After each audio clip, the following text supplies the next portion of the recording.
လေးရွက်လေးပြီးခုဆိုမင်းပြောရင်ကောင်းလေးငုံနေမှာ Sorry ကနောက်တစ်ခါမှပါနေပြောတာ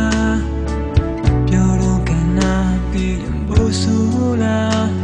မင်းပြောတာမှမင်းလို့တာခဲ့ရောနာနဲ့မျက်လုံးများကနေသလိုနေလေးနဲ့ငါချစ်